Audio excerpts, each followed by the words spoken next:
Hi! ఎలా ఉన్నారు? నేనైతే బాగున్నాను. అండ్ మీరందరూ కూడా హ్యాపీగా బాగున్నారని అనుకుంటున్నాను. అండ్ ఈరోజు మన స్వీట్ రెసిపీ వచ్చేసి రవ్వ లడ్డు అండి.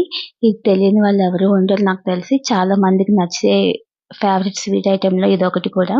అండ్ చాలా ఈజీగా అయిపోతుంది. ఫస్ట్ అయితే స్టవ్ ఆన్ చేసుకొని పాన్ పెట్టుకొని ఒక స్పూన్ ఘీ అయితే వేసుకోవాలి. ఇందులో కొంచెం జీడిపప్పు అండ్ కిస్మిస్ కూడా యాడ్ చేసుకొని ఫ్రై చేసుకోవాలి, వేయించుకోవాలి. ఇవి వేగిన తర్వాత సెపరేట్ చేసుకొని ఒక కప్‌లో అయితే వేసుకోవాలి.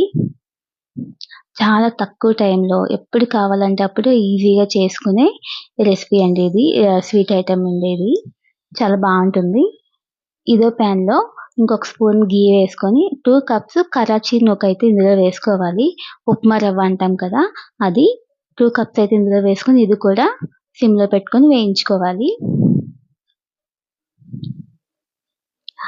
ఇప్పుడు శ్రావణ మాసం స్టార్ట్ అయింది కాబట్టి మనం ఎక్కువ నైవేద్యాలు అది చేసే టైం. సో, ఇదైతే చాలా పర్ఫెక్ట్‌గా ఉంటుంది. చక్కగా ప్రసాదంగా చేసుకొని దేవుడికైతే పెట్టుకోవడానికైతే చాలా బావుంటుంది. చాలా తక్కువ టైంలో అయిపోతుంది కాబట్టి ఇదైతే మాక్సిమం అందరూ చేసుకోవడానికి ఇష్టపడతారు. మీకు కనుక నచ్చితే కనుక ఒకసారి ట్రై చేసేయండి. ఈ సిమ్‌లో పెట్టుకొని వేయించుకున్న తర్వాత ఇది వేగుతూ ఉండగా నేను ఆల్రెడీ కొంచెం కొబ్బరి అండ్ ఒక 2 స్పూన్స్ మిల్క్ వేసుకొని మిక్సీ పట్టుకున్నానండి. కొబ్బరి మామూలుగా విడిగా కూడా వేసుకోవచ్చు. మనం డ్రై కొబ్బరి కూడా వేసుకోవచ్చు. నేనైతే ఈ విధంగా కొంచెం ఒక 2 స్పూన్స్ మిల్క్ అందులోనే యాడ్ చేసుకొని మిక్సీ అయితే పట్టుకున్నాను. ఆ పేస్ట్‌ని ఇందులో వేసుకొని ఇది కూడా బాగా మిక్స్ చేసుకొని వేయించుకోవాలి. ఈ కొబ్బరి వేయడం వల్ల అయితే లడ్డు అనేది చాలా టేస్ట్ బావుంటుంది. చాలా మెథడ్స్ ఉన్నాయండి రవ్వ లడ్డు చేయడంలో. నేనైతే ఈ వేలో చేస్తూ ఉంటా. కొంచెం సాఫ్ట్‌గా ఉంటాయి. పిల్లలు తినడానికి బావుంటుందని. ఇదైతే వేగిపోయింది. పక్కన పెట్టేసుకొని, ఇప్పుడు ఒక గిన్నె స్టవ్ ఆన్ చేసుకొని పెట్టుకొని, ఇందులోనే ఒక కప్పు షుగర్ వేసుకొని, కొంచెం వాటర్ అయితే యాడ్ చేసుకోవాలి.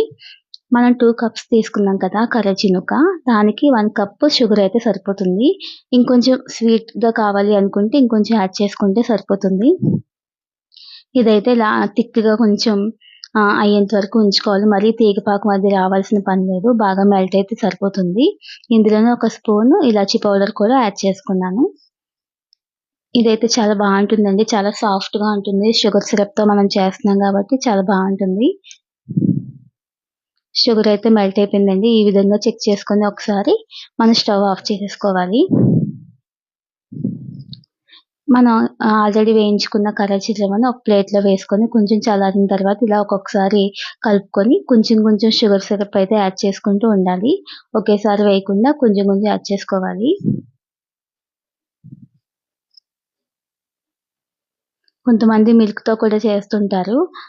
అవి గట్టిగా అయిపోతాయండి. ఇలా మనం షుగర్ సిరప్‌తో చేసుకున్నవైతే చాలా సాఫ్ట్‌గా ఉంటాయి. చాలా బావుంటాయి టేస్ట్ కూడా. ఆల్రెడీ వేయించుకున్న జీడిపప్పు అండ్ కిస్మిస్ కూడా ఇందులో వేసేసుకొని బాగా ఒకసారి కలుపుకొని లడ్డూస్‌గా చుట్టేసుకోవడమే. చాలా ఈజీ కదా! చాలా తక్కువ టైంలో అయిపోయే స్వీట్ ఐటెమ్ అండి ఇది. మీకు కనుక నచ్చితే గనుక ఒకసారి ట్రై చేయండి. ఇవన్నీ బాగా మిక్స్ చేసుకున్న తర్వాత మనం ఒక్కొక్కటి లడ్డూస్‌గా చుట్టేసుకోవడమే. చూస్తున్నారు కదా! చేతికి కూడా ఏమి అప్లై చేయాల్సిన పని లేదండి. చాలా మంది చూస్తున్నారు కానీ సబ్స్క్రైబ్ చేయట్లేదు. ప్లీజ్ ఒకసారి చూసి సబ్స్క్రైబ్ చేయండి, లైక్ చేయండి, షేర్ చేయండి. పక్కనే ఉన్న బెల్ ఐకాన్ అయితే క్లిక్ చేయండి. నా ఛానల్ నుంచి మోర్ వీడియోస్ అయితే మీకొస్తాయి. ఇంకా ముందు ముందు మంచి మంచి వీడియోస్‌తో అయితే మీ ముందుకొస్తాను. ఇప్పుడన్నీ ఫెస్టివల్ సీజన్ కాబట్టి దానికి సంబంధించిన వీడియోస్‌తో అయితే మీ ముందుకొస్తాను. అవన్నీ కూడా మీకు చాలా నచ్చుతాయని నేను అనుకుంటున్నా. మీరైతే ముందుగా లైక్ చేయండి, షేర్ చేయండి, సబ్స్క్రైబ్ చేసేసుకోండి. చూస్తున్నారు కదా! మన రవ్వ లడ్డూస్ అయితే రెడీ అయిపోయాయి. చాలా బావుంటుంది టేస్ట్. ఎప్పుడు కావాలంటే అప్పుడు ఈజీగా చేసుకునే ఈ స్వీట్ ఐటెమ్ అయితే మీ అందరికీ నచ్చిందనే అనుకుంటున్నా.